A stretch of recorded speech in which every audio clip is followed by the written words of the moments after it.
What is up, everyone? This is Jesse with Nintendo Revise, and I am coming back with another test. And today we are going to be testing Sonic X Shadow Generations for the Nintendo Switch. Like all of my tests, I did do this test without any patches downloaded. So the version on the cartridge is version 1.00. The revision on the back of the cartridge is 000, and at the time of testing there is a patch available to version 1.01, but again, I did this test without that patch. Before we begin, this game does include technically two different games. So there is a remastered version of Sonic Generations and an entirely new campaign, which in this case is Shadow Generations. Let's go ahead and get started with Sonic Generations. Now for Sonic Generations, I did complete the game at 100%, which includes beating the game, of course, completing all levels, completing all challenges, obtaining S ranks for every level and every challenge, finding all the hidden chows, and unlocking all the artwork and music tracks. Now, if you played the original game, the player had to unlock statues for a statue room to truly 100% the game, but just know that for this particular version of Sonic Generations, these statues are just unlocked from the start, and the player is not required to unlock them anymore. Now, during the test, I did notice some minor issues. So first and foremost, the game runs great as far as performance go. If you are concerned about performance, don't be. I did not notice any slowdowns, though I did notice the occasional stutter, though that doesn't happen very often here. As far as actual issues are concerned, one particular thing that I do consider an issue is a new feature that was added to Sonic's moveset. In this case,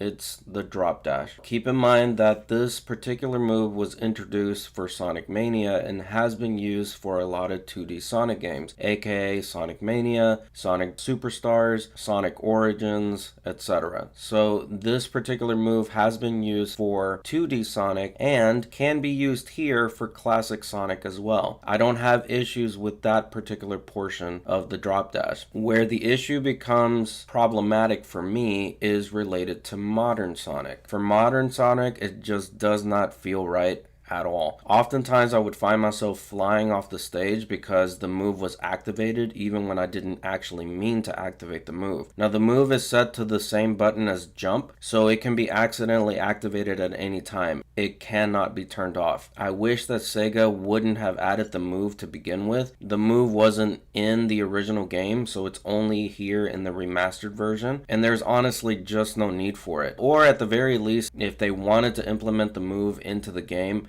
I wish they at least would have given us the option to turn it off like it is for classic Sonics. But as it stands, it cannot be turned off. It doesn't make the gameplay any better. If anything, it makes it just a little bit worse. Now, I don't want to make it seem like it's all doom and gloom. It is possible to not accidentally activate it. You just have to be more thoughtful of how you use modern Sonic. And as long as you're more thoughtful, it is preventable for the most part, but there is moments where even then I still accidentally activated it, and it can cause me to make a mistake that I wouldn't have made otherwise. There's also a weird bug that did occur during the level Seaside Hill, Act 1. Now this is with Classic Sonic. I was going around a loop and Classic Sonic just stopped midway through the loop, then he dropped down and landed on an invisible platform, and this led me to my death. To make this even more clear, I'm going to be providing footage here.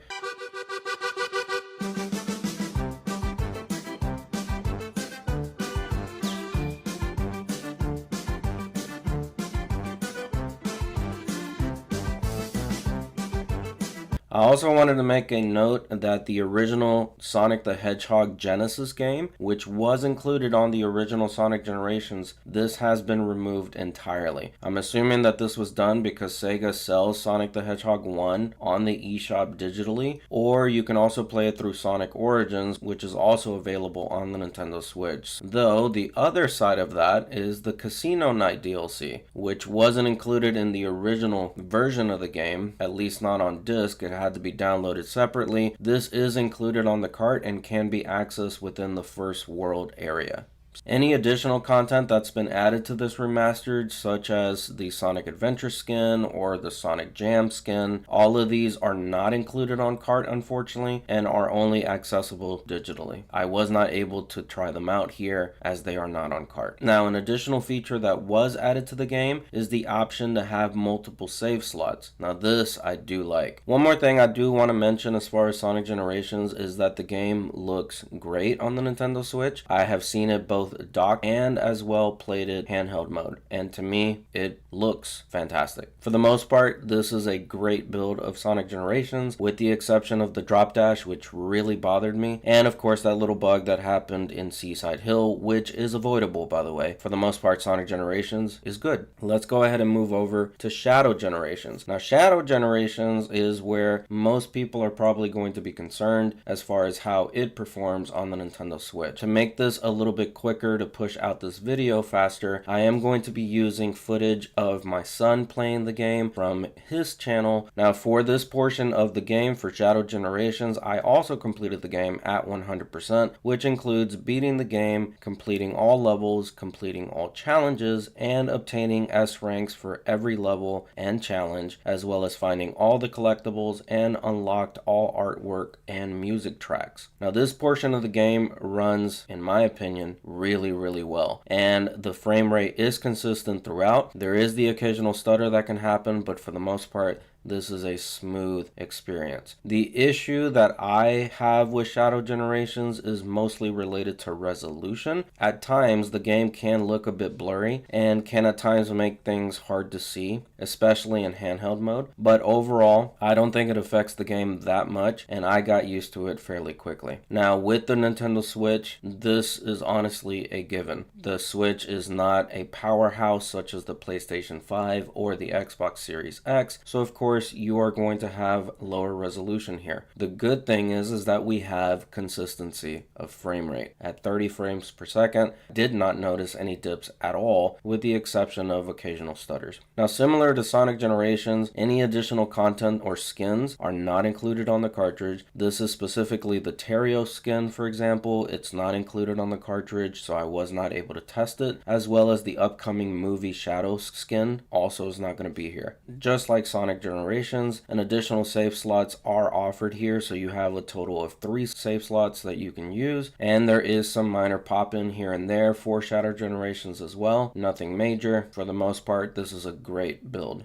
Now, both games make mention of an online mode, but since I was testing the game offline as well as version 1.00, I really have no idea what this online mode does, but what I'm thinking is that it's more than likely leaderboards or rankings. It's the only idea that I have as far as what it could possibly be. So as far as languages are concerned, both games offer the exact same languages. I did double check. So for subtitle language, it's English, French, Italian, German, Spanish, Russian, Polish, Brazilian Portuguese, simplified Chinese, traditional Chinese, Korean, Thai, and Japanese. As far as voice languages, we have English, French, Italian, German, Spanish, and Japanese. And again, this is offered for both Sonic and Shadow Generations. As far as difficulty options are concerned, there are none. There are no accessibility options, and there is no DRM to be found, which is good because that means that we don't have to have a linked Nintendo account in order to play the game. And again, I did play this in handheld mode, all on the Nintendo Switch OLED.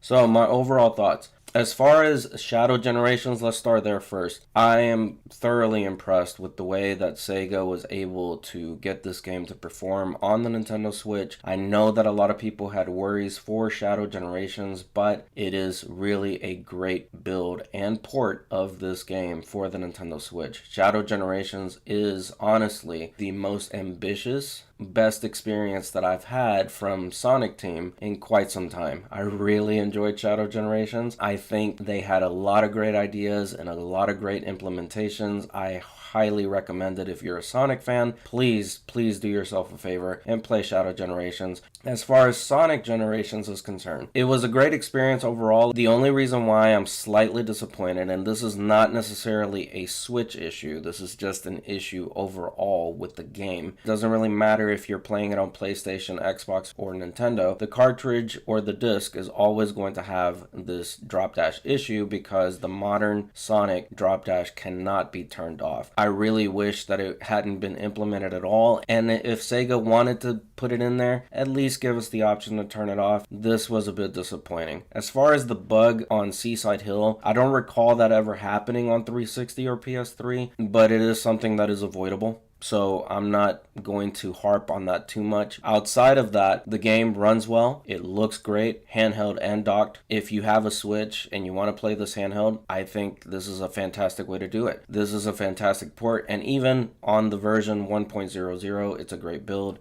If you have any questions related to this test, please let me know in the comment section down below. Otherwise, this has been Jesse with Nintendo Revised, out. Deny your fate.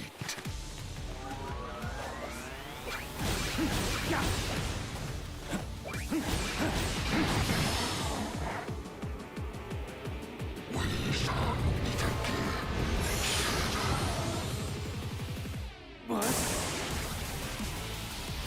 So what I was tracking was him. I won't let him escape again.